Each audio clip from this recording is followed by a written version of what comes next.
Kind Heavenly Father, thank you for waking us up this morning, and I thank you for the opportunity to gather together and study your word. I ask for your Holy Spirit now as we partake in this study, and I pray for understanding and wisdom. In Jesus' name, amen. We're still in this email dialogue of Arian's, and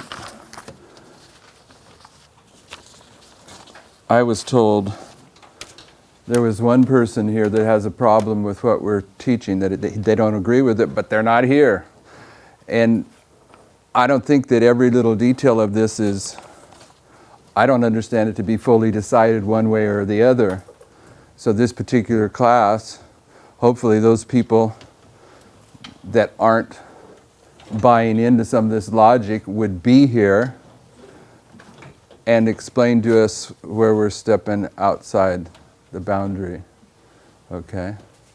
So it's not like on this particular discussion I'm a teacher that has a goal that I already know where we're going to end up at, and I'm just trying to lead us to it. I'm participating in the group effort to understand these truths. On page 7 of these notes, we're still in this first paragraph. Maybe we can move through this quickly now because we've dealt with it for a couple days. But it says, I think your dilemma is that you're trying to place it all in a chronological fashion. There are many fractals in Daniel 2 where the same story repeats. We are to divide them and parallel them with each other on a line. What we call repeat and enlarge in a passage of prophecy, we're dealing with Daniel 2 here, but in any, a repeat and enlarge is a history that's going to go back to the beginning of a previous history and repeat it and give a secondary witness to it. Okay, so this here is being expressed as line upon line. I'll tell you where the problem that I'm having with this argument, that one of the problems that needs to be resolved for me, it says, if Daniel is giving the message to Nebuchadnezzar at midnight, at the midnight cry, who is the prediction being given by at midnight? Pardon me? Given to at midnight. What did I say? Given by? Okay, so who's the prediction given to at midnight in Daniel 2? Be Nebuchadnezzar, right? And this prediction, when's it going to be fulfilled? Everyone's agreeing with that, I think.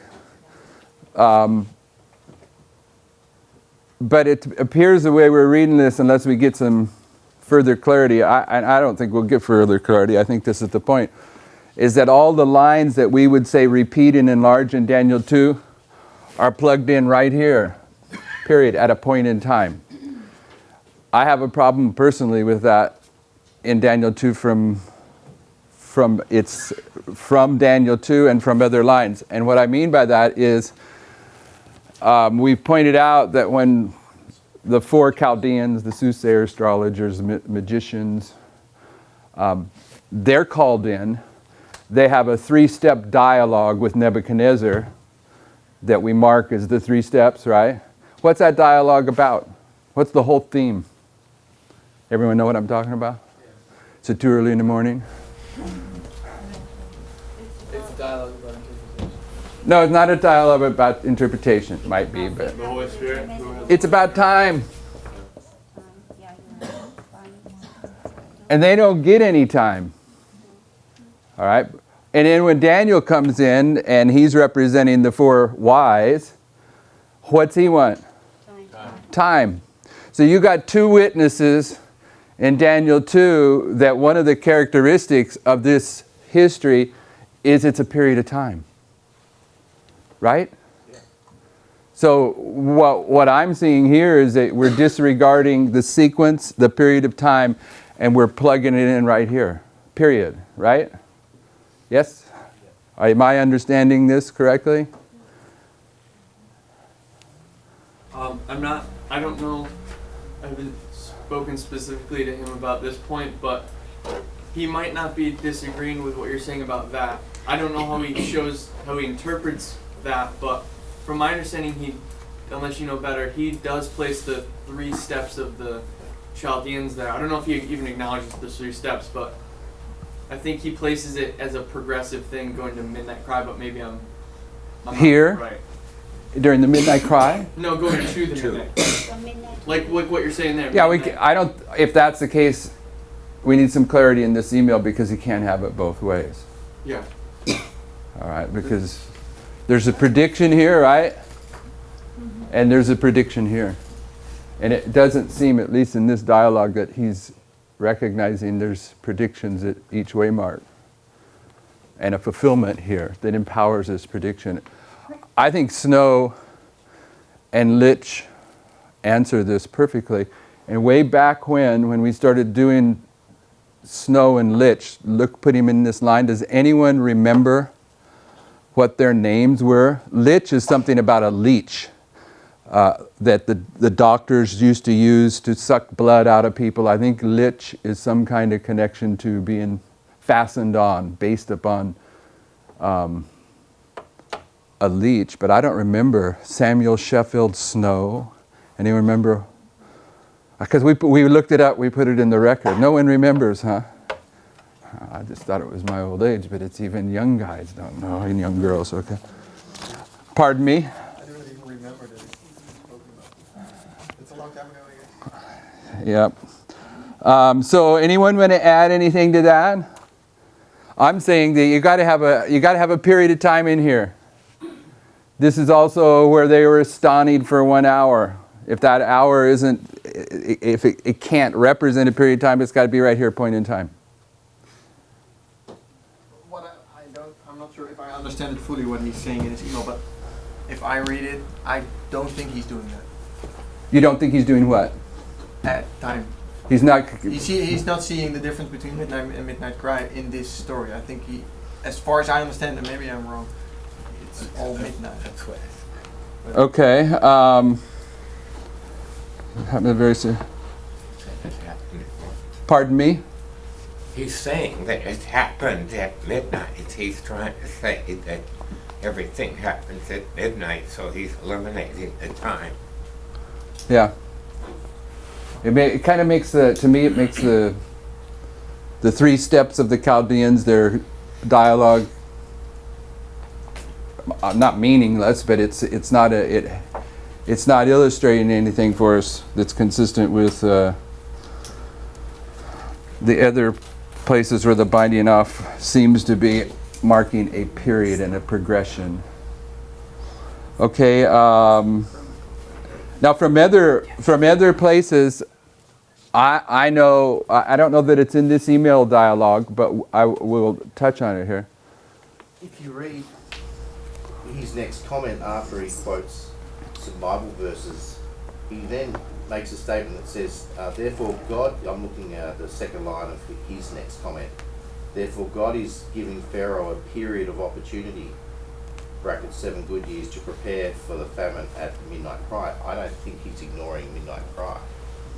I think he's representing... Where'd you read from? Just... What paragraph? The paragraph that starts with 7 good years. Yes. Okay. Maybe it's more that he's emphasizing midnight and putting waymarks at midnight.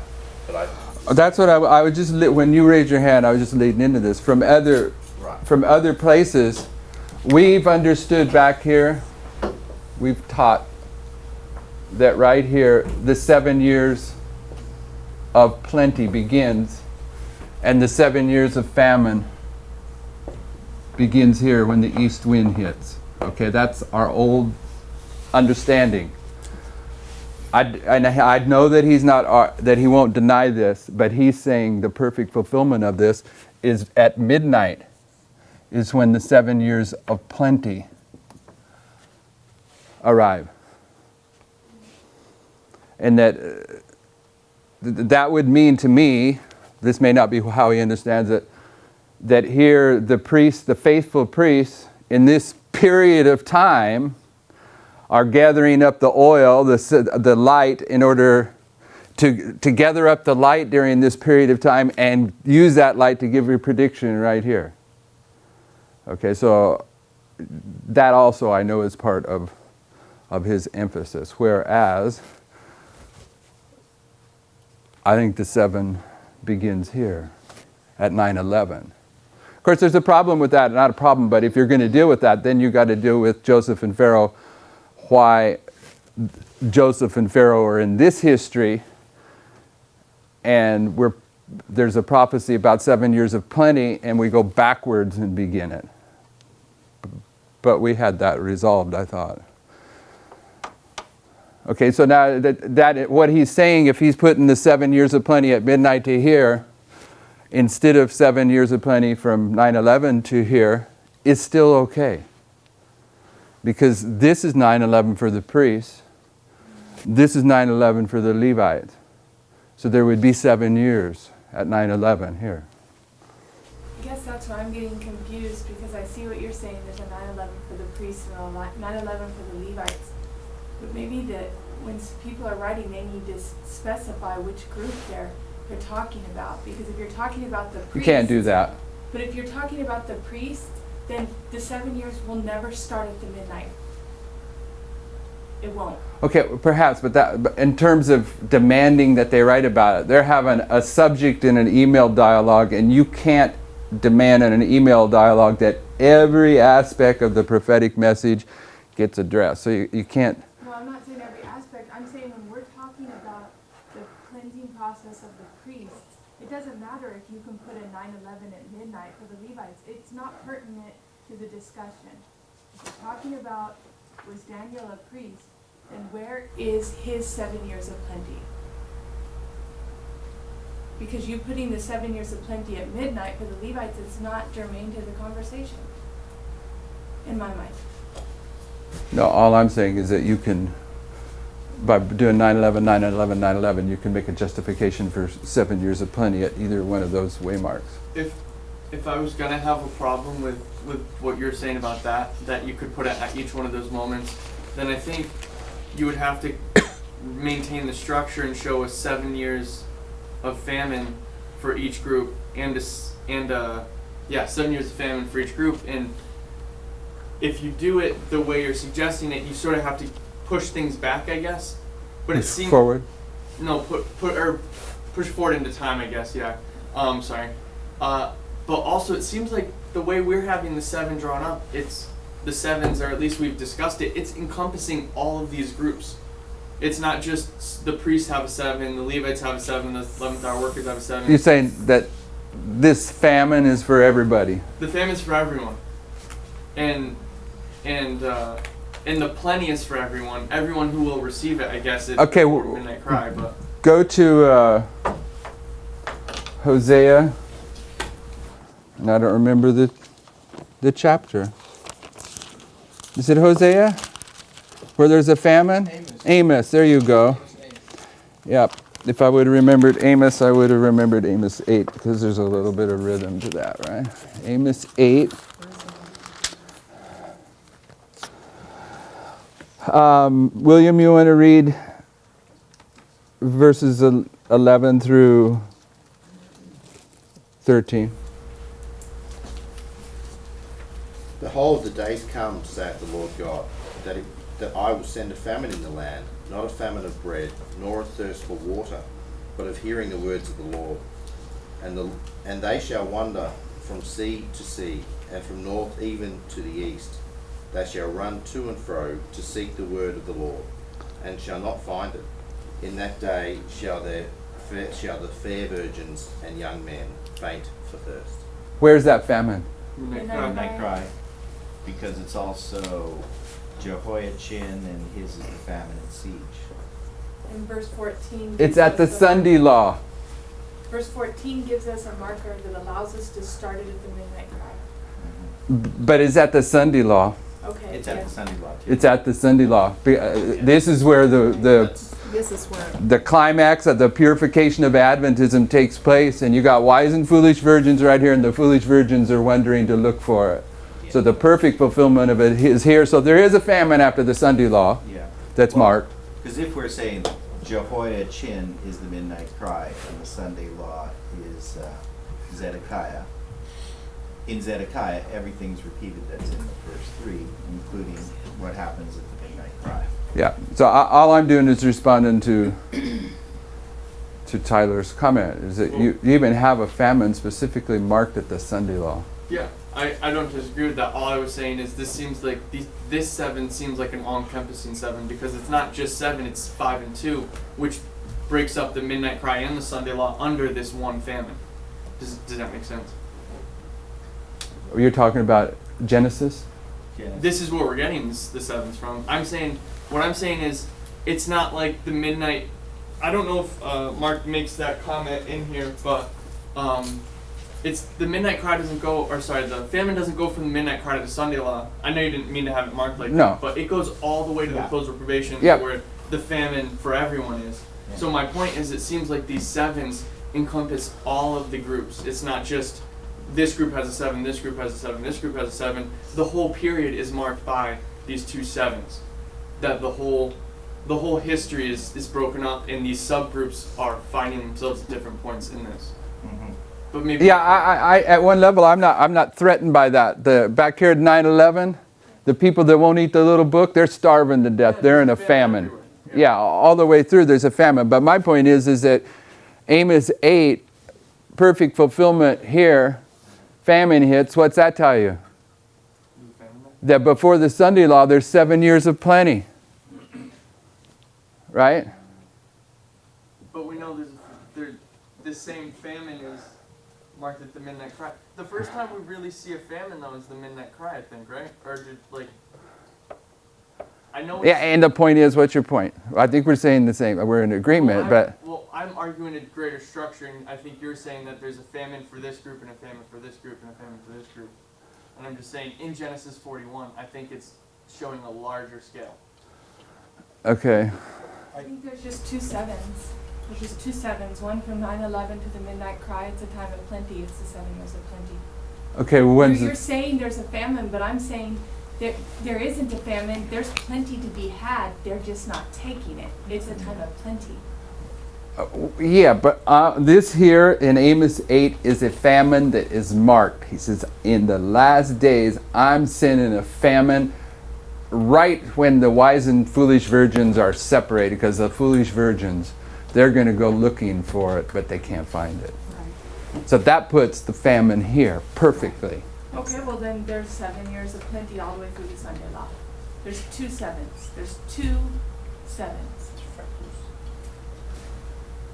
How come you're keeping quiet, Brother Michael? You didn't get no sleep last night? These guys didn't get no sleep last night, right? You drove all night? So Jeff? Oh, sorry. So, I'm studying Joseph and the famines. We don't care. Yeah, but you don't care. What's your All I'm point? saying is that there's actually the 2 years when Jacob comes down, and then there's 5 years. And in that 5 years, that's, Now, did you follow that? There's 2 years when Jacob comes down, and then there's 5 years. yeah, and that 5 years, that's when all of the stuff happens, where they All the end up stuff. where they get sold into all the Egyptians sell their land, they get sold into slavery, etc. Right? You're studying that right now. Yeah. Yeah, I'm studying that because I'm trying to prepare something to show that. Keep talking, speaking. Yeah, so after 2 years, Jacob comes down because the events with Joseph and his brothers happens in the first 2 years. And then in the final 5 years, and that was the disagreement, because I think what happened when I was going to watch the videos again just to be sure, but I think people were trying to have all those events happen within the 2 years so that they were sold into slavery within the 2 years. But that happens after. Everyone familiar with the story he's talking about? Brittany saying no. Yeah, we went there a long time ago. Everyone else is familiar but Brittany? Okay, so I'm going to argue a long time ago, about 4 or 5 weeks ago, I made a point that we have to understand what the prediction is and who the target is. Remember when I was talking about target? Okay, so I made a point there that Joseph is the beginning of the story of Egypt and Moses is the end. Okay, so where's the appointed time in the story of Moses? What's the appointed time?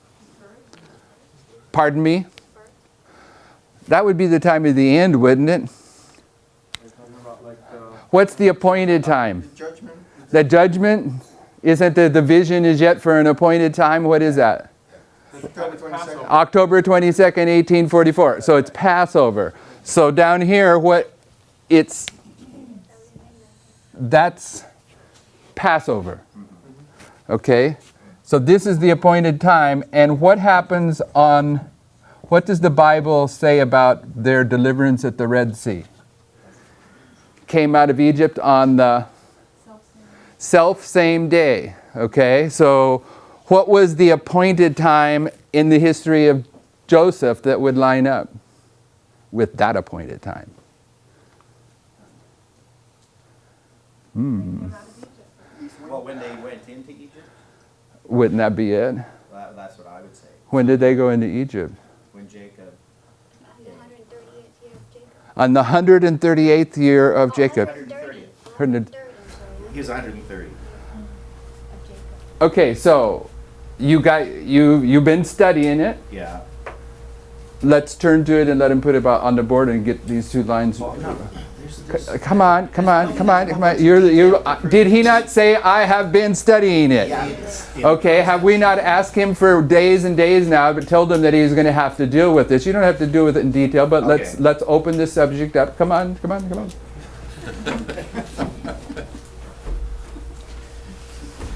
Why are we looking at this? It's in the email. No, not because it's in the email, but because we're going to deal with these 7 years of plenty and 7 years of famine. You have to speak loud. Okay, I'll try to speak loud. So with Joseph, he. Do you want us to read from the scriptures first? Yeah, maybe you can read from the scriptures, and then I can explain what happens. Where do you want us to start? I'm just going to grab a line. So it's in Genesis 41.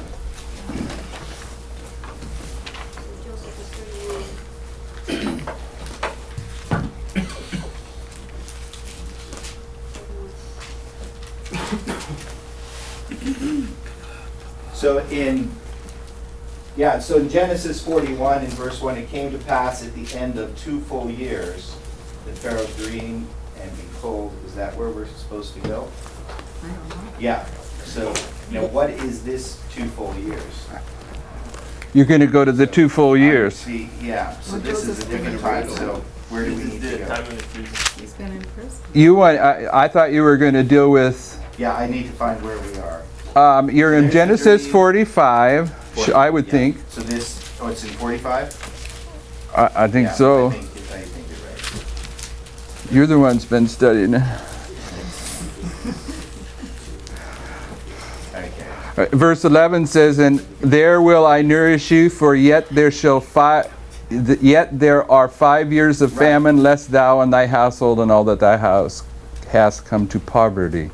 Right. So after this story with Joseph and his brothers, In verse 6 it says, "For these 2 years hath the famine been in the land, and yet there are 5 years in the which there shall neither be earing nor harvest." so we have this plenty, then we have this 2 years, and then we have this 5 years. And Jacob arrives. This is the end of the 215 years from when Abraham left Haran when he was 75 years old. And we can actually count all the years. So what I was dealing with is I was counting the chronology, the ages, and so forth. So to get here, when Jacob is 130, that's going to fall within, at this point here, 2 years of famine have passed, and then there's 5 years left. It actually be 220 years when he left Chaldea, the Ur of Chaldeas, because it was 5 years prior that he left at 7 years old. So it would be 220 when he came out of Chaldea.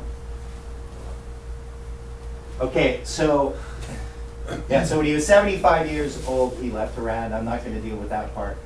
And then he dies when he's 147. which is 3 times 49, which probably isn't really important to anybody here. But, so there's 17 years here.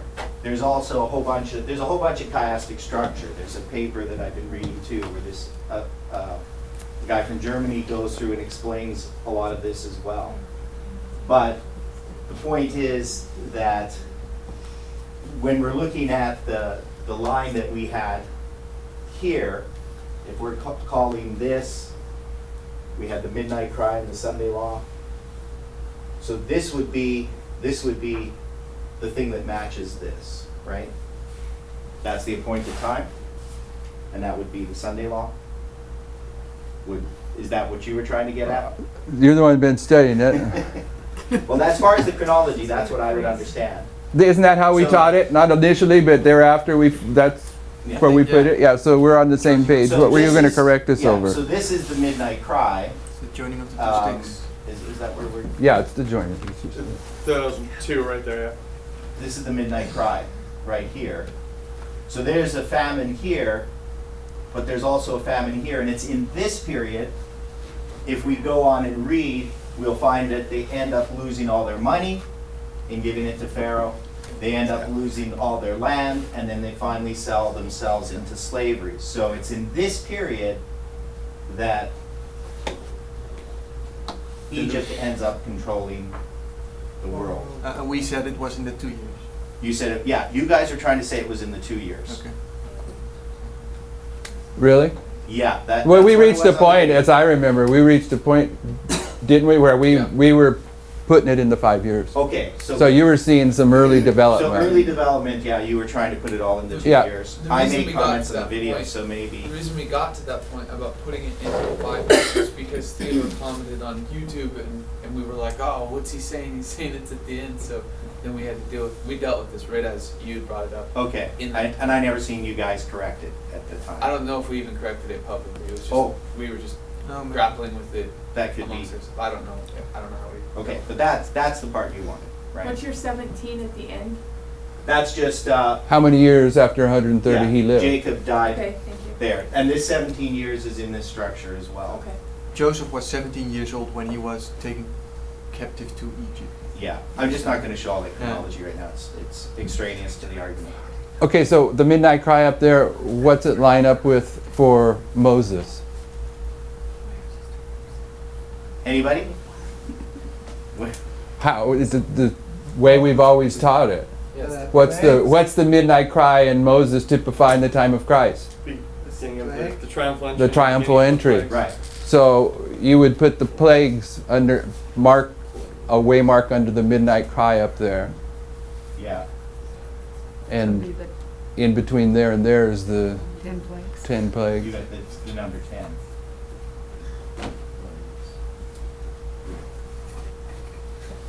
So where is well anyway, Where's the 20? I think that answers what. I think we had that solved. I thought you Yeah. had something. No. 3.5. Thank you. Yeah.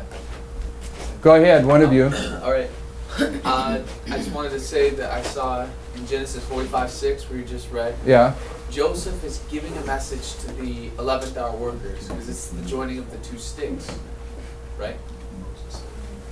So Joseph is giving a message at the end of he's giving a message at the Sunday law, right? And this, to explain myself, you got Okay, come up here.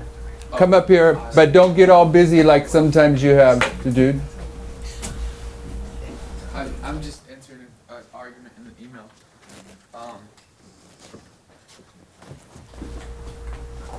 Talk loud, super loud. Yeah. You gonna erase that? Oh, well, I don't want to erase this right. So, We don't need this, right? No. It's not germane to what we're looking at. okay, if you turn to page 7 of the email, at the bottom, the last 2 paragraphs of page 7, it says, let us take your logic and say that Daniel 2 is to be understood chronologically and that Daniel is going to give Nebuchadnezzar a message at the midnight cry. my first argument against this would be that we can show that Nebuchadnezzar also represents God's people in one sense. So why would Daniel be telling them, God's people, at the midnight cry? Are not their first two steps from midnight to the midnight cry? So he's saying that Daniel can't give, because this is the third step, Daniel can't be giving Nebuchadnezzar a message here at the beginning of his third step, because they need to be hearing a message here. And then he says, remember the example. Who's they? Well, he's not really specific, he just says God's people. But Nebuchadnezzar represents God's people, so why would Daniel be telling them? He must be representing he must be talking about them as the Levites. He has to be. He says Levite. Okay, so he's identifying Nebuchadnezzar as a Levite, a wise Levite, or just Levites in general. And Belshazzar's a foolish. Yeah, so Belshazzar's foolish and Nebuchadnezzar's wise. So he's saying this is proven by the testimony of Stephen, where at the beginning he gets a message, then this sticks in this case it sticks in Nebuchadnezzar's heart, and then once you get to this point, he's already heard this message at midnight, and then you get to here. And he's saying if it was here, it would be inconsistent, because they'd be getting a message at the beginning of their third step. This is his argument, anyways. Yeah. Go ahead, finish your thought. So then he basically goes on and explains that, and then ends the email. And my point was this, and it's minor maybe, but when you read Genesis 45 verse 6, you see here that the 11th hour workers, so the 11th hour workers are given a message. And that message is that it's been 2 years of famine, so these first two, this, I mean, we're making this parallel. This would be for the Levites, this is for the 11th hour workers. These are done, and they're getting a message of something that they did not know from God's messenger, Joseph, at the end. So they're getting it here, which is the beginning of their third step. Their first two steps being in here.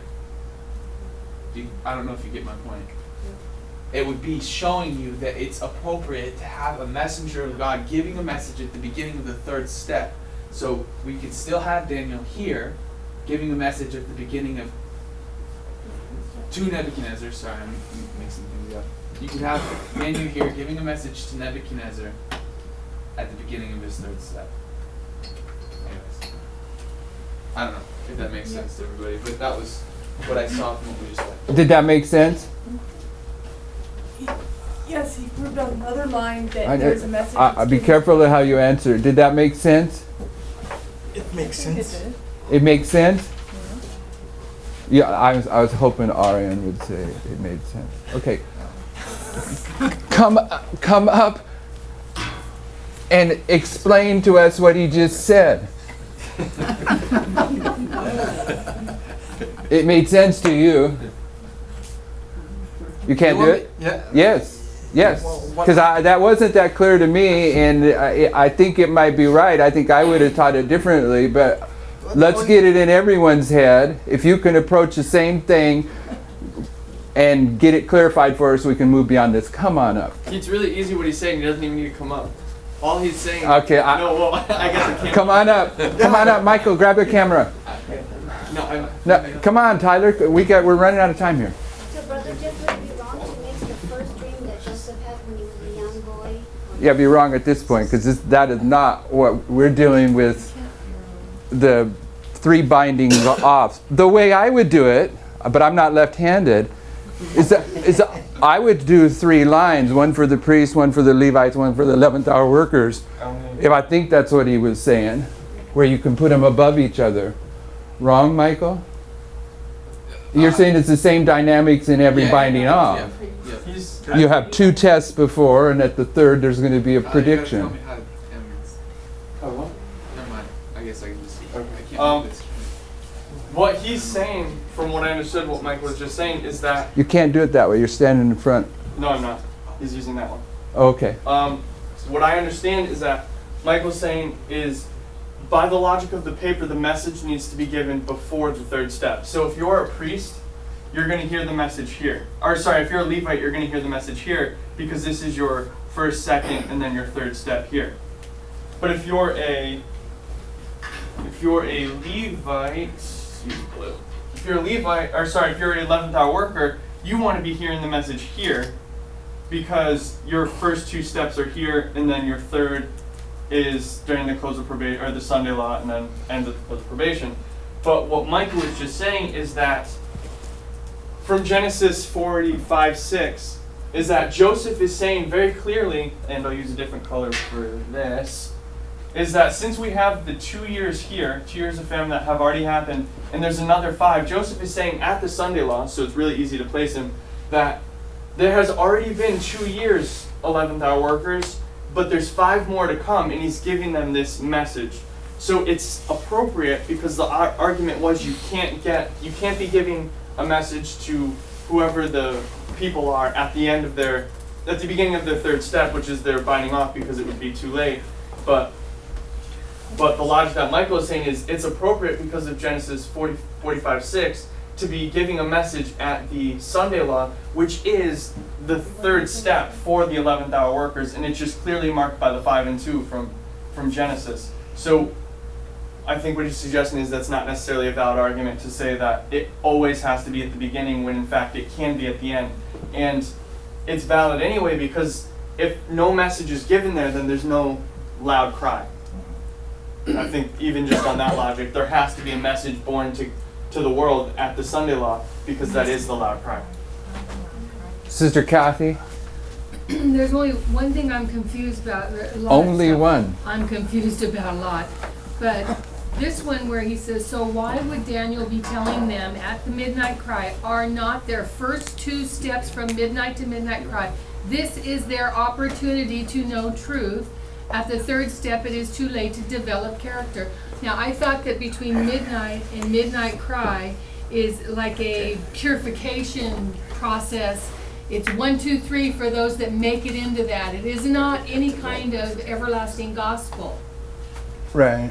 But isn't that what it's saying? Am I reading it wrong? It seems like that's what it's saying. Did anyone follow what she just said? Because I was... Say it again. I think the problem is the midnight to midnight cry is this purification, how you call it, purification. I don't know what the good word would be. That's for the priests, but Yeah. he is now. He's working with the Levites Yeah, he's here? telling it for the Levites, and that's the first 2 steps. Oh, well. The binding off for the priests is the first 2 steps. For Well, the see, that's Levites. confusing.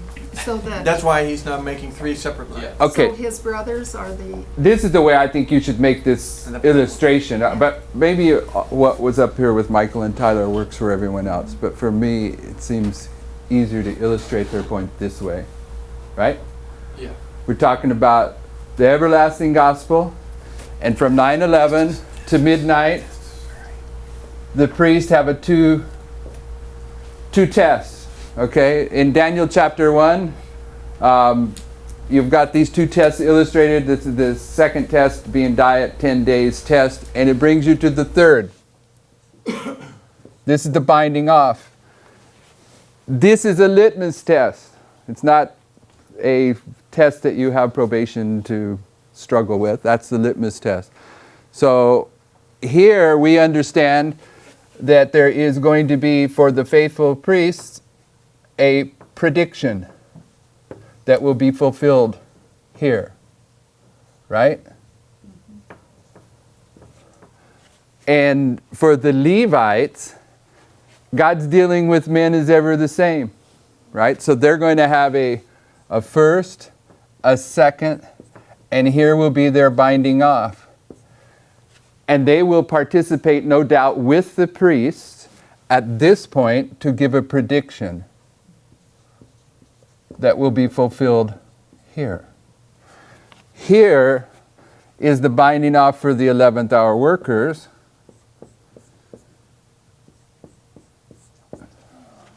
Right? That's the right, this is what we're dealing with? We only need to add the waymarks. Yeah, I'm doing that on purpose. And there's a prediction going to be given here, which Tyler is arguing is the loud cry. And it's fulfilled here. So now what Aryan said is, what are these waymarks? These for the Levites. What is this? What's 9/11 for the Levites? So midnight cry, Sunday law for the 11th hour workers. Midnight cry.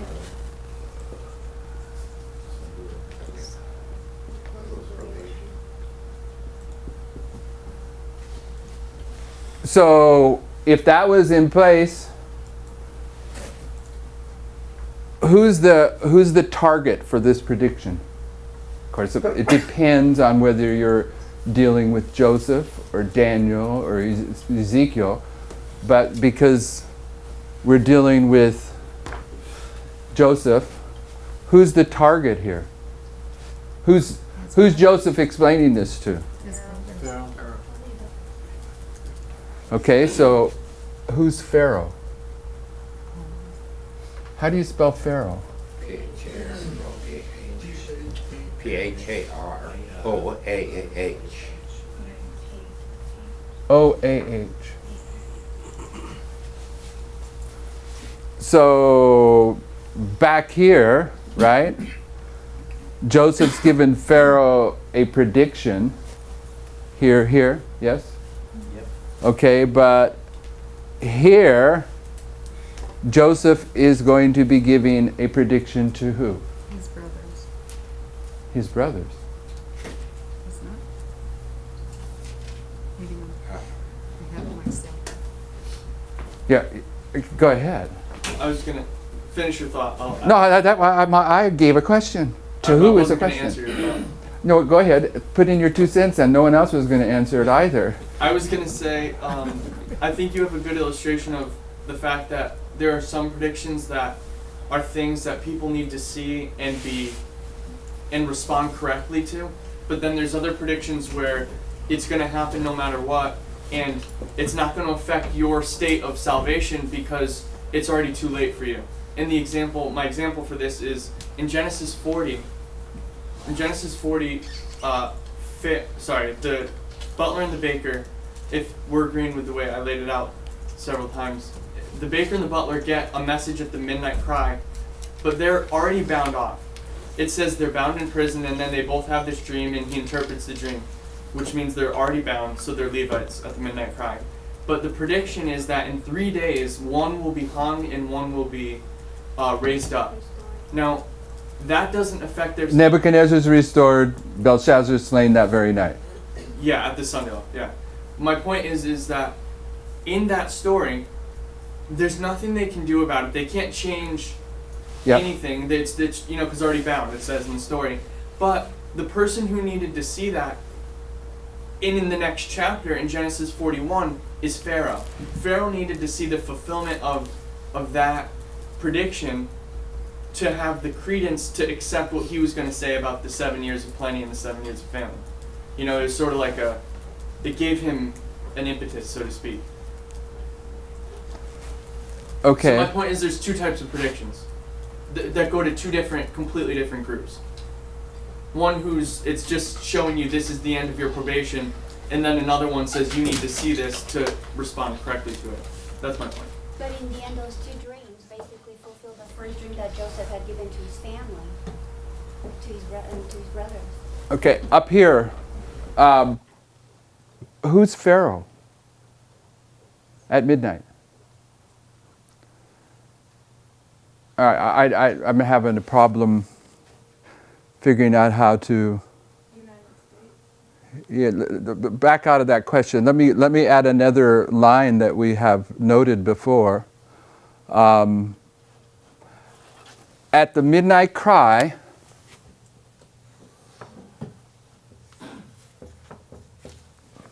if you remember, at the Sunday law, Satan's going to personate Christ. What's he going to do that typifies that at the midnight cry? An angel of light. So here, Satan appears as an angel of light, and he's typifying Satan personating Christ here. And right here, there's a threefold union between the beast, the dragon, and the false prophet on many witnesses. But back here, when Satan comes as an angel of light, Sister White marks that there's a threefold union between Catholicism, Protestantism, and worldlings, is the the term that she does use is worldlings, which is a type of the dragon. So you have a lesser threefold union at the midnight cry and the perfect threefold union at the Sunday law. Yes, you follow that? Do you have a threefold union at midnight? Yes. What would it be?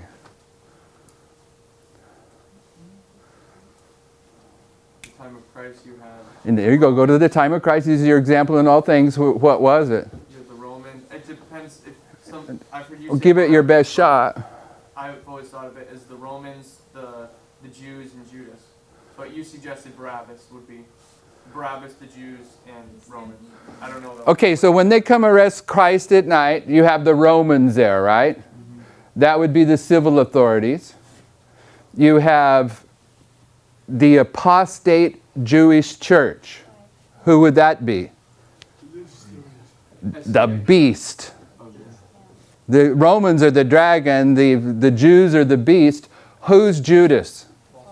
False disciple, false prophet. So you have a threefold union here. Okay, so what am I getting at?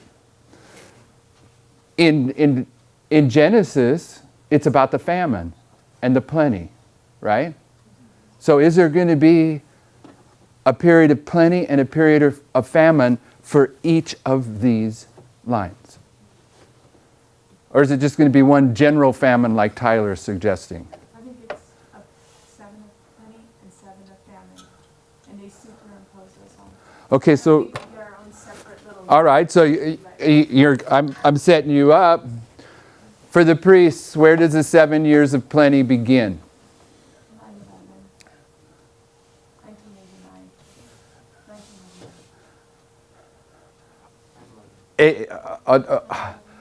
Did you say 9/11, Michael? Yeah. Why are you placing it at 9/11? Because, well, if you understand, like I understand, that the famine represents the collecting of the word of God, the hidden manna, the sprinkling of the latter rain, that starts at 9/11. Ruth. Okay, so where's the famine hit for the famine priests? is hit at the midnight cry, when the east wind strikes. He's gonna say midnight. Why am I going to say midnight? Are there 2 classes demonstrated here? At midnight? Yes. Is this a partial fulfillment of Amos 8? Yeah, because the foolish virgins are going to go seeking oil. and Are they going to find oil? No. Yeah, they're going to find corn oil. They're going to find some counterfeit, some kind of counterfeit oil here, because they're going to give a message that's the strong delusion message, right? So, is there a famine that hits here? Yeah. I think. I don't. How do you answer the fact that it's blasted by an east wind? Or is there going to be an attack of Islam at midnight? Because Blasted by an east wind. that's the suggestion. Yeah, I'm not arguing it here yet. I'm But letting you. have, that's part of the. That's like a huge. That's the thing that causes the famine is the east wind. So you just have to take that. Can you put the famine here? What does it do to what Brother Theodore has been studying? It messes up his 2. It messes up his 2. I have a question about the famine. I was under the impression that God's people, those that accept the messages, they don't go through that famine. Only the foolish virgins do, because when the brothers of Joseph come there, they actually received the land of Goshen, which was the most rich soil, and that way they could feed their animals. So even though the rest of them were going through a famine, they had the land to feed their animals, and they were not submitted to what the other were going through. They didn't have the 7 last plagues upon them. Okay, so 7 years of plenty, and we're going to mark it at 9/11. That's what you just said. And where did we end it in times past? At midnight cry. Midnight cry. I was studying some things, but midnight and midnight cry are the same thing, right? They're the same. We just had. If you bought a ticket to go to Exeter and you ended up in Boston, would you say, okay, this is fine, it's the same thing? Well, I mean, in the U.S. You're in the United States, okay, or North America. There's obviously, we've distinguished them, because it's the same message at Boston and Exeter, right? But as we zoom in, we start to see more detail. And there is a point period with Midnight and the Midnight Cry. So it doesn't necessarily affect that overall structure, because Midnight Cries at midnight. You know, we can look at them, you know, I don't know if you have to take that 7 years. Where's the first reference to the Midnight Cry? That I know of, maybe I'm wrong. What do you mean as far as? In the Bible. In the symbol. Anyone want to help him? First What was reference the of question what? again? First reference to the Midnight Cry. In Moses' time. Exodus. In Moses' time. There was a cry at midnight. Yeah. Yeah, so in the first reference, there's no distinction between the cry and midnight. They're all, the firstborn is slain at midnight, and there's a cry at midnight. Right. So the first reference is saying this can be a point in time. Right. So I just think sometimes when we zoom in and we start to see more detail, we have to realize we're zooming in and that it doesn't affect the overall structure. Okay, so are we... Go ahead. You have to acknowledge the 2 and 5 structure though at some level, because Yeah, we're not there. We're acknowledging the first 7. Okay, so I'm gonna say unless someone wants to correct me, we haven't got any other information to move us off our understanding that the 7 years of plenty is from 9/11 to the Midnight Cry. Do we? Okay, so what we're saying here is that then you have 2 years, and who shows up here? Jacob. And what's your secondary, really profound support for that? The joining of the 2 sticks from here to here. Okay, then you got 5 here. To the close of probation? Is that what we're saying? Okay. So we accept Theodore's input that there is some wiggle room here, right? Point and period, midnight to midnight cry. So what does that give us? At least I think it gives us. What does this provide us? We can come down here, can't we? And say that... This is where you're going to decide to break up the 2 sevens. And I'm saying, why can't the 2 sevens just completely be their own 2 sevens? Why did they have to be broken up into smaller parts? The 25-20. Okay, read verse 6 and verse 11 of Genesis 45 for us. I read it when you read them. I see there's a 2 and a 5. I can see that break. Well, that's why, because the scriptures note it. But that's not, the 2 and the 5 that you're about to break up is not dealing with the fact that there is 2 overlying 7s. 2 overlying 7s. Yeah. 2 parallel 7s. Her problem is that there is a 7 for the priest, and another 7 for the Levites, and another 7 for the 11th hour workers. Right. That's what you... And I think he's about to draw 2-5 for all those. Yeah. No, I wasn't worried about 2-5 for all those. I was worried about the 7 years of plenty. It was still from 9/11 to the midnight cry, even though they're a Levite. That's what I believe. Those 2 sevens superimpose everything else. They don't get divided up based on the classes. Those are 2 solid 7s. Perhaps at one level, but what does Miller teach us? Context. Symbols have more than one meaning. That's an easy comeback every time we want to move something around. Maybe there's a purpose for holding those 2 sevens just like they are, but that's not what we're being taught about these 3 groups. Is that God's dealing with men is ever the same. When does the 7 years of plenty begin for the Levites? 9/11. Just because they At midnight. Oh, for the Levites, yeah. 9/11, they could be a priest. They're the house of God. If at 9/11 the little book comes down, what are you supposed to do? Eat it. What if you decide not to eat it? You don't dumb. So when it comes down, you're either a wise or a foolish what? Virgin. Priest.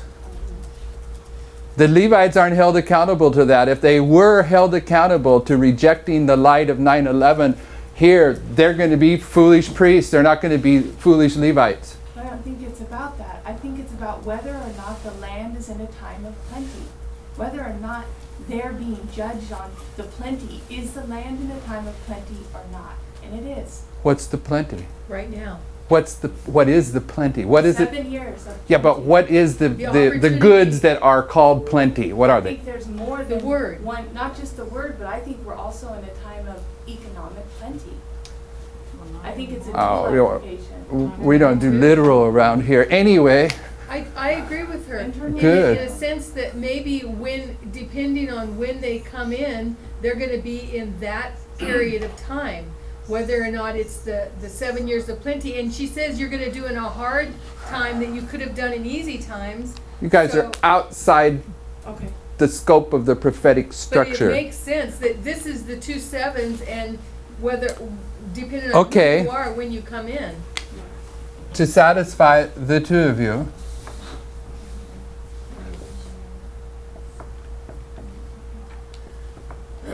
can I do 2-5 or just have to have 7?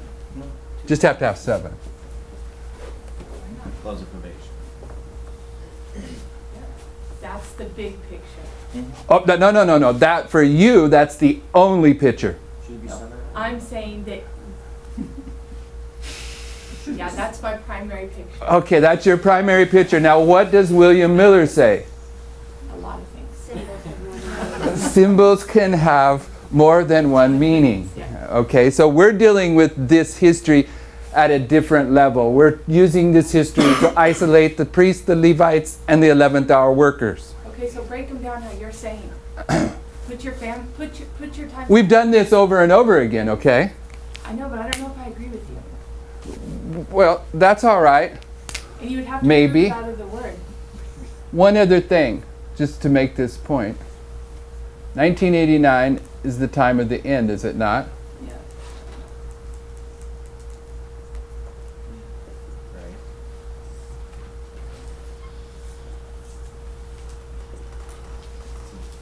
What's the time of the end for the Levites? Midnight. Is it 9/11 or midnight? Okay, so 9/11? I better do this a different color, right? So what's the time of the end for the 11th hour workers? Midnight cry. Midnight. It's midnight? Midnight. It's just basic math. 1, 2, 3, and you're just backing them up one step. Right. So the way that I would understand it, because we can look at it that way, but what we're seeing is that this overall structure becomes a symbol for the smaller structures. That's all that happens when you're dealing with the binding off. You're just taking this overall structure and you're using it to examine something in detail, because that overall structure does give you, This here? yeah, that gives you the, because that's the The closer theme. probation. The theme. It's the closer probation for the world. Yeah, if we're dealing with motifs, like in music, that is your motive, that's your theme, and it can be broken down into smaller sections within a fugue or something like that. So that's what we're seeing here, is we're just seeing the same pattern being used in a smaller detail, but it doesn't throw off the overall pattern. It's still in harmony with everything that we've already established. If this was a music class, you would get it way more. This is heavenly music. Brother Tyler, then Brother Michael. My point again is, I don't think you can separate the 7 years of plenty and the 7 years of famine. Separate them. I think They go together. You have 2 sevens. You have the plenty and then the famine. That's over there. No, I'm saying all of your little lines have to have that structure. You can't. Oh, you mean there has to be another 7 over here? Yeah. Okay, yeah, but we're having enough just struggling with step 1 before we My go to point- step 2. My point in step 2 is, if step 2 proves that step 1 is wrong, then You need to rethink what you're then you doing. need to rethink step 1. But you first have to identify what you're claiming step 1 is. Okay. there's, I kind of have mixed thoughts, but the first thought is that at this level, the plenty now goes, if you bring all the lines together, it goes to the close of probation. So the 7 years of plenty starts with the priests at 9/11, and it goes until the close of probation with the 11th hour workers. Now, that might not be a problem because You got 7 last plagues for a famine. Go ahead. Yes, because what it would be suggesting is, and where I've always struggled with how we've understood the 7 years of plenty, is that once you get to the midnight cry, nobody's collecting any grain anymore. And so what's going on with the guys who are first getting this message, or really, I mean... The Levites are just now getting involved with the message, but they're not gathering any oil. Yeah, so now this suggests that they have a period of time where they're gathering oil, just like the priests would have been gathering oil. So What is the oil? it's the messages of the latter rain. It's the messages of the latter rain. Yeah. So my point is that this would give it would make things a little hard to grasp in one sense that the plenty just goes until the close of probation. If you bring all of them together, if you're bringing all these together, the plenty just goes to the close of probation. But it answers the dilemma that I've always had, that they got to be gathering something. You know, Ruth is gathering. Got to be eating the little They have book to be eating the little book for their period of time. So anyways. Yeah. The answer I would answer to the gathering is they are not gathering, but they're receiving from Joseph. Joseph is the master. As the church triumphant at the midnight cry, Joseph is the entity who's distributing this grain to the rest of the world. He's the Right. savior.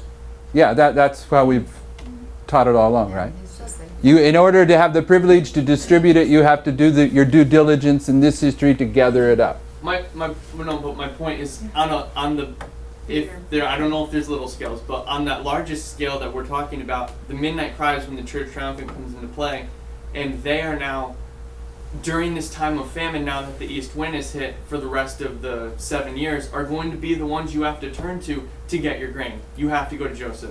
You're not gathering. You're grain. not doing a solo gathering during your. My point is, you wouldn't be doing the solo gatherings during your sevens. You would have to go to the church triumphant to receive your grain. You're not getting it from some other place. So, You're in a famine. so are you getting your food out of your garden, or are you going down to Walmart to buy your food? You're still That's getting literal. food in either case. That's literal. I'm saying, yeah, that's literal. It's a secret. No, he's making an argument based on It's the more literal nutritious. concept. He's not applying it that way. I'm not talking If about Walmart- literal food. if Walmart's He's the only saying place that has that it, he's talking about people gathering it up all on their own initiative as compared to Joseph giving it to It's him. different though. It's in different. a time of famine, you're not out in your field gathering food, so you're in a time of famine. Even though you're getting fed, it's still not a time of plenty, it's a famine. Joseph has plenty. Let's go over there and get it from him. That's my point. But you're in a famine. Yes. That's my problem. Okay, we've dealt with this in the past. I don't know who was first, William or Tanya. I think Tanya was. Just from what I'm hearing, what they were saying is that basically Joseph represents the priest, his brother represents the Levites, and then the Pharaoh would be the 11th hour worker, which would kind of line up with the story of Ruth, Naomi. Perhaps what you're thinking is correct. I wasn't on that line. I'm saying that here, Joseph is giving a message to Pharaoh. All right. So here, Joseph is going to be giving a message to Pharaoh, and here Joseph is going to be giving a message to Pharaoh. But Joseph here is the priest. Here he's the Levites and the priest, and here he's the 11-hour workers. And Pharaoh, in each of these three cases, is probably a different entity. Well, if you reason from cause to effect in the whole story, the Pharaoh is basically bringing to fulfillment the first dream that Joseph had. This is the way I look at it. I've been in this message since September, and as far as I'm concerned, a penny's dropped today. If you draw another line under the purple one on the right, and you do the 7 from 9/11 to the close of probation, and then the 7 years of famine from after close of probation, what I'm seeing there is a perfect illustration of the wide lens zooming right in to the narrow. 7 plagues. So for the first time since I've been in this message and I've been trying to understand, because now I realise we're just pointing out the fractals that are going on here. And they're being illustrated at different levels depending on where the story is delivered. And in the story of Joseph, we're seeing it illustrated for the priests and the Levites, whereas the perfect broader picture is that 7 years of plenty from 9/11 to close of probation. The story fits perfectly. After the close of probation, it's done. What's the plenty here, if in this big line? The word of God, the message. Or yeah, absolutely. But I'd say it's salvation. Salvation is closing. You have opportunity from here to here during the judgment of the living to receive the oil. But then you come to the 7 last plague. I just wanted to finish what I was saying. We got to move forward. So what we're seeing now, what I can see now, is how the Lord's dealing with man is ever the same, and how he's going through and dealing progressively with each of his people that he's making up. And it's how he comes as a thief, because he doesn't come to everyone at the same time. There's different people who are being demonstrated as having to have their test, and some are having it before others, and everything just clicked when we had this discussion. Everything just clicked after you drew that line on the right hand side. So I have no issue whatsoever with this. Okay, so Arian's next, but this is the big picture. Yeah. Yes, if you're going to accept that the 7 last plagues could very well be also looked at a very prophetic level as the 7 years of famine. But then this is the smaller one, right? 9/11, the midnight cry, plenty, midnight cry, close of probation, famine. But in this history, we have some other small ones. Arian? To support this thought, Psalm 37 says that in a time of famine, Psalm 37 verse 18 to 20. Psalms 37 verses 18 to 20.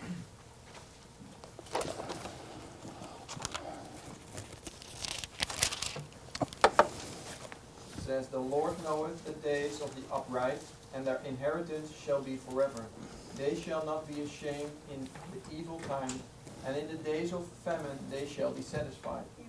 For the wicked shall perish, and the enemies of the Lord shall be as the fat of lambs, and they shall consume. Into smoke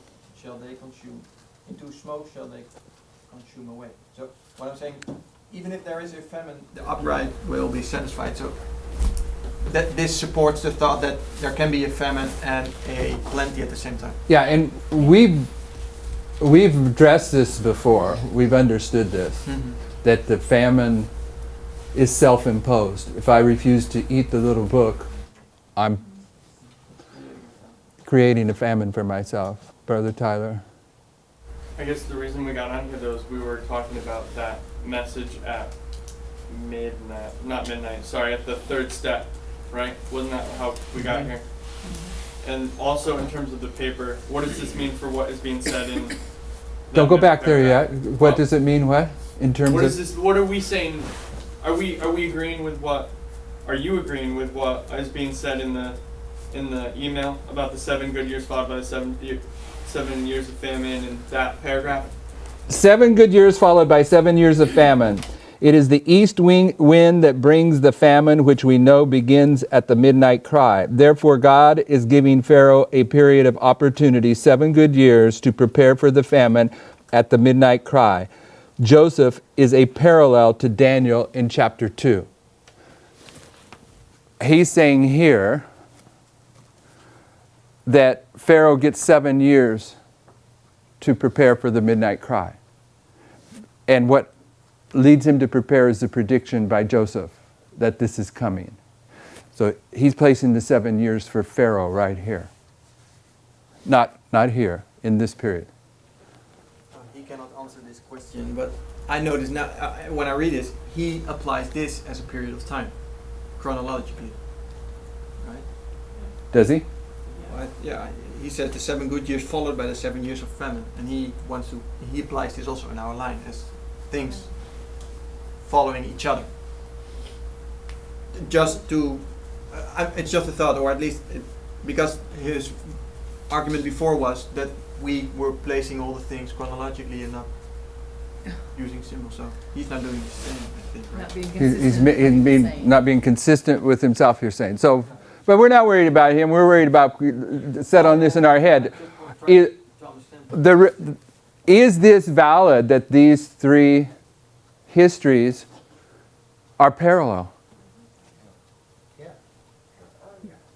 Anyone have, then where does the 7 years of plenty begin for the Levites?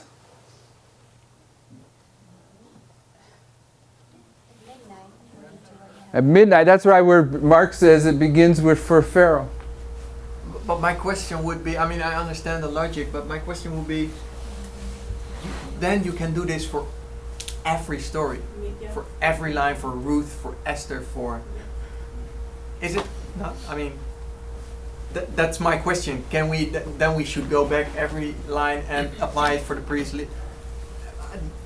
I don't know. Maybe this isn't valid. That's where I started this morning with my question. To help me understand that dilemma, you need to tell me who you're talking about. Are you talking about the Levites? Because their famine and their plenty begin at a different spot than when you're talking about the priests. Because just because every waymark is at every point doesn't mean that we can just dump them all there. We need to say, I'm talking about the priest and their famine begins at X point. Absolutely. That kind of discussion clarifies things. Absolutely. The famine for the priest begins at 9/11. Yeah, Doesn't that just answer what you were saying? No. It's not what you I'm saying. No, I mean the plenty. I'm sorry. That was just. No, but what you're saying is, well, can't you see then that there is at midnight that this is happening? Can't you see that that is there? Well, yes, you can see it in the terms of the Levites, but it wouldn't be appropriate if you weren't correctly labeling who Pharaoh is to just put that right there at midnight. You have to know who you're speaking about to label correctly, in my mind. I'm sure you're right, Tanya. I'm Tyler. going to take Aaron's thought, the way he said that when the 7 years of plenty begins, the 7 years of famine also begins for the priest. Where the 7 years of plenty for the Levites begin, the 7 years of famine begins also at the same time. Because you're going to have a group of people that will accept it and the other one that will reject it. Same thing for this 11th hour worker. So they're almost like they're overlapping, happening at the same time, instead of separating them. Because I don't want to believe that the priests that are accepting the message are going to go through 7-year process of famine. Yeah, I don't know anyone in here that's claiming that they do that. Joseph But the never way goes you have the there. line it up to 7 and 7, that's what you would make you think that there are. Yeah, but what Arian threw in the mix is an answer that we already arrived at a long time ago. When the bread is available to eat, it's up to me whether I'm going to eat it or reject it. If I reject it, I'm in a famine, but you decide to eat it, you're in a time of plenty. So when is there a different period of time where the Levites are going to be held accountable for the bread of heaven than the priests? Yes. Yes. Each one of them will be, yes, and that's distinctly separated, and we can see that. What, there's another concept. Maybe this is totally wrong. You guys don't seem to be, it doesn't seem to be clicking for you. But there's another concept we did a long time ago to put this threefold pattern, if that's the way you could call it, in place.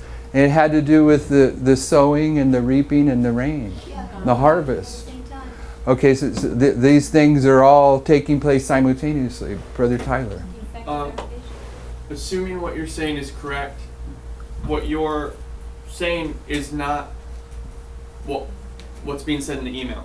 And I know you're saying, yeah, that's just obvious. But the key differences, or one difference, there's several, but one difference is that you're marking your 7 for the Levites all the way through to the Sunday law, when I think, at least in the email, it's being said that at midnight the 7 starts, and at the midnight cry it ends with the blasting of the east wind.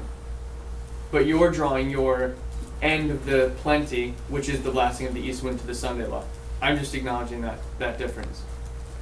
Okay, well, I'm saying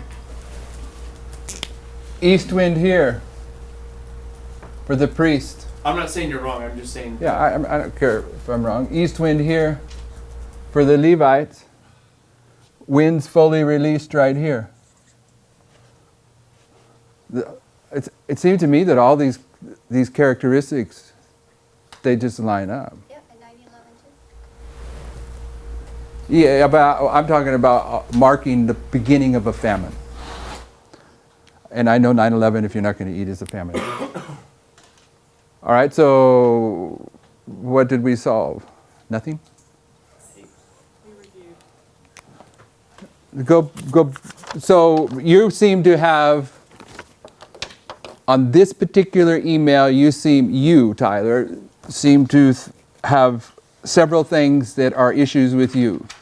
Tell me what they are in order, real quick, and we'll see if we're done with these and we can move to Ariane's response. Issues with the emails or issues what we discussed? This email here that we've been locked on for 2 days. Okay. The first one would be in the first paragraph. Like we were saying, do you break up Daniel 2 as several repeat enlarges, or are we seeing it as a chronological sequence? We addressed that. That was the first thing. I see time in there. From here to here, I see time being marked. Go ahead. The next one is what we were just talking about right now with, actually we had another one. If Daniel's giving the message to Nebuchadnezzar at the midnight cry, who is the prediction being given to at midnight? And we addressed that. We didn't think it was a correct way to state the argument. And Who's Daniel giving the message to at midnight? to the Nebuchadnezzar? to Nebuchadnezzar, whoever. Belshazzar? Yeah. Well, he's not at midnight. Is the problem? This is the problem. Is that statement Yeah. in itself with what we've said yesterday isn't even valid because Daniel's never standing at midnight. Is our problem. That was the biggest problem. We have Daniel sitting at the We have midnight Daniel cry. giving this prediction at the midnight cry. But at midnight, the handwriting's on the wall. Yeah.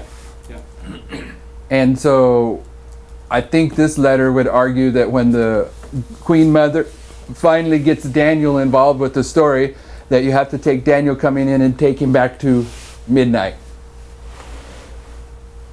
That's what would, yeah. That's- But Okay. There's some He structural never- issues in Daniel 4 with that. Yeah, there's some structural issues with that. But Or Daniel these 5. were my questions. I asked him if Daniel's standing in Daniel 5 at midnight before Belshazzar, where does the handwriting on the wall appear? And probably at the same time, and he's doing some repeat and enlarge. But he does not really answer specifically these questions. What's your other point? So there's that one. Then we just talked about Joseph with the 7 good years, 7 years of famine. That was just addressed. And then we didn't get to this paragraph yet, the last one or the last two, or three.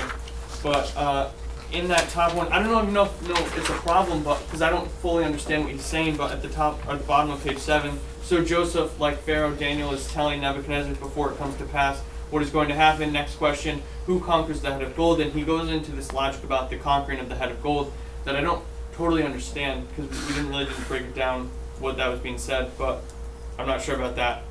But maybe we could read that. I don't know.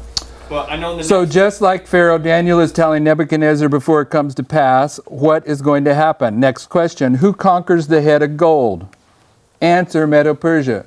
When he's talking about Daniel, he's talking to Nebuchadnezzar, right? He's the head of gold. He's going to be conquered by the Medes and the Persians. When does that take place? It begins at midnight. Does the conquering of Nebuchadnezzar by the Medes and the Persians begin at midnight? Any thoughts? It begins at midnight with Cyrus when Belshazzar's loins are loosed. Are Belshazzar's loins loosed at midnight?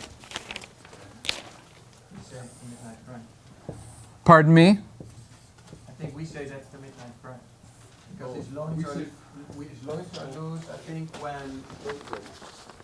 No, is it both? Is it mentioned?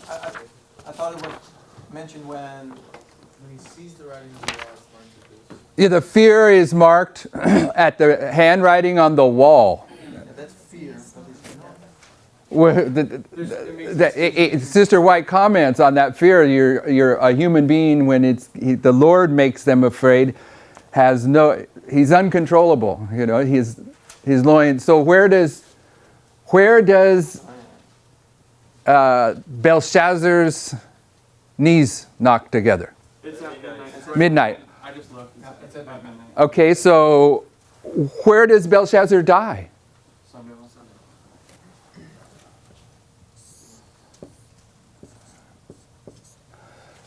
Where is Clovis at midnight?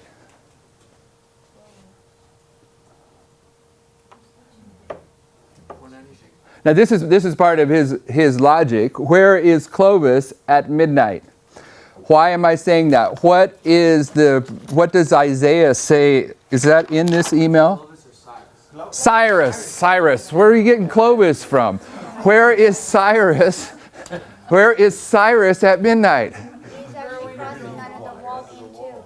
Okay, so Cyrus is here. Yep. Where is Cyrus when he kills Belshazzar? Is he? So, in the story of Cyrus and Belshazzar, is it a point in time that all happens at midnight, or is it a period of time? Period. Here's another point. I get confused with this sometimes, but we mark midnight to the midnight cry as 538 to 536, the conquering of Babylon to the first year of Cyrus, right? We mark that as a binding off, 538 to 536 BC. Go ahead, keep talking. Now, when we're at this level, the whole time from midnight to the Sunday law, the whole thing's 538. So, one of the primary witnesses that we've used is, or at least what I've Dave, what do you mean the whole time? Explain that. from midnight to the Sunday law, Cyrus going onto the two-leaf gate, going through the two-leaf gate, and where he comes and conquers Belshazzar, that's in the same night. That's still the year 538. It's all one night. Okay. So, my point is it valid to use the evidence from the saying 538 to 536 is the binding off, therefore Cyrus is marked at midnight, and then putting that superimposed over this line that this is all happening in one night? Because I think that the evidence that he's saying Cyrus is marked at midnight is from the logic that it's 538 to 5. You're mixing the. I don't know how to explain myself, but it's mixing the two lines together in the same breath. And maybe that's what you're supposed to do, but it seems kind of like. Well, wait, you I understand that. restate his. There's two lines of thought. One line of thought is 538 is from midnight to the Sunday law. That's one line of thought. Another line of thought is 538 is at midnight and 536 is at the midnight cry. So he is taking this validation of the first one and applying it to use A logic point. of the second one. That's what he's saying. What 538 is being used for both a period and a point. That's the first one. It's Is that what you're saying? It's midnight and the Sunday law. You're saying 538 is all of this, but it's also a point in time if you're going to argue that all of Cyrus' activities are right here. Yeah. Is that what you're saying? Is that what your problem is? Yeah, and then my problem is further. If you're using 538 as a second witness to put Cyrus at midnight, then you have to put Belshazzar at midnight too, because and Belshazzar's death at midnight too, because that's what happens in 538. My point is you can't mix two lines of thought like that. You have one line of thought that tells you one thing, and you have another line of thought that tells you something else. If you mix them together, it becomes hard to discern. Unless you have other witnesses that are upholding it, clarifying it. Yeah, and so maybe he's not doing that, but we have done this. We've had to pull away from mixing different lines of thought ourselves, because you end up getting circular logic where you can prove anything just however you want to prove it. Yeah. Based on the first mention in the Bible, the midnight cry is the line of Moses. And we know that at midnight there was the death of the Pharaoh's son. And that's after that when you hear the midnight cry, right? So there's a death there too. So you have at least 2 witnesses that you can prove, because Belshazzar died the same night that he was slain. But if you're gonna go and you do like a detail line, like what we call it, what do you call those, fractals, you could probably spread it out and you can put it at the sign of rock. So depending on what level you're looking at. Did you listen to that, Michael? I can't hear her. Yeah, you have to speak Because she answered your thought. Yeah, I have a hard time. She- I'm sorry. No, it's fine. You just need to. Our first reference for the midnight cry, she said, was Moses, okay? And you have the firstborn slain at midnight, and you have the cry going at the same point in time. That's a point in time. And then you said, how did you say it? About Belshazzar, you also have Belshazzar being slain. If you look at it just from the one night, Cyrus comes under the walls and slays him right here. He sees the handwriting and the sling. But if you're going to look at it, At a different level, if you know, fractals, then you would definitely get a different picture. then you would get here to here, perhaps. Yes. I think we're mixing, That's- we're I mixing agree. That's what I'm fractals with, Yes, that's what I'm saying. Is that if you've got to be careful not to mix the 2 different levels of thought. I'm saying there's a level of thought, like both levels you just said is exactly what I'm saying. And then, can you use the one level of thought to substantiate your logic from the other level of thought? And then you end up, to me, it seems circular. Like you Right. end up being able to prove anything anywhere just based upon being able to mix them together. Did everyone read this? you have to stay within the same lenses. It's Yes. like when you're looking at a microscope, you gotta stand with the same lens to finish that trace of thought. Did everyone read this? Hopefully we will bust out of this email dialogue that Arian got us locked into, and we'll deal with this tomorrow, all right? But we still got some back and forth in this too, right?